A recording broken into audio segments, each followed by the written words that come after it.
সোমবার রূপা সংঘ ক্লাবের পুজো কমিটির উদ্যোগে ধর্মীয় রীতি ও আচার অনুষ্ঠান মেনে অনুষ্ঠিত হলো শিব পার্বতী পুজো। পুজোকে কেন্দ্র করে ক্লাব প্রাঙ্গণে তৈরি হয় এক উৎসব মুখর পরিবেশ। ভক্তদের উপস্থিতি ও ধর্মীয় ভাবাবেগে মুখরিত হয়ে ওঠে গোটা এলাকা। অনুষ্ঠানে উপস্থিত ছিলেন বিশিষ্ট সমাজসেবী রুদ্রপ্রসাদ ব্যানার্জি, দিলীপ দাস।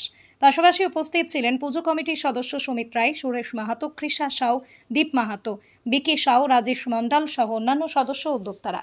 স্থানীয় মানুষের স্বতঃস্ফূর্ত অংশগ্রহণ পুজো কমিটির উদ্যোগে সুন্দরভাবে সম্পন্ন হয় শিব পার্বতীর পুজোর এই বিশেষ আয়োজন। ধর্মীয় অনুষ্ঠানের পাশাপাশি এদিন মিলন ক্ষেত্রে পরিণত হয় রূপা সংঘ ক্লাব প্রাঙ্গণ।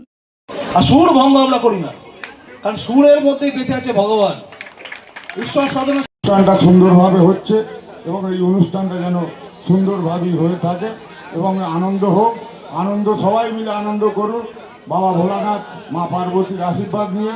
কিন্তু এই আনন্দটা যেন সুন্দরভাবেই হয়ে থাকে। আগামী দিন যেন এই কমিটি সুন্দরভাবে এই অনুষ্ঠানটা করতে পারে। রূপা সংঘর নেতৃত্বে যে বাবা ভোলানাথ মা পার্বতী যেখানে মুক্তি বসেছে এবং এই সমস্ত গ্রামবাসী মিলে যে পুজোটা সুন্দর করে অনুষ্ঠান করে এবং তার থেকে বেশি আমি এবছরে অনুষ্ঠানটা আরও হেভি করে দেখতে পাচ্ছি এবং আনন্দিত।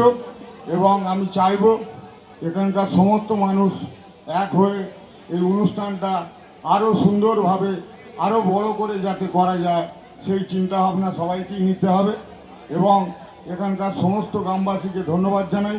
যে দেবাদিদেব মহাদেবের পূজা অর্চনা শুরু হয়েছিল আজকে এই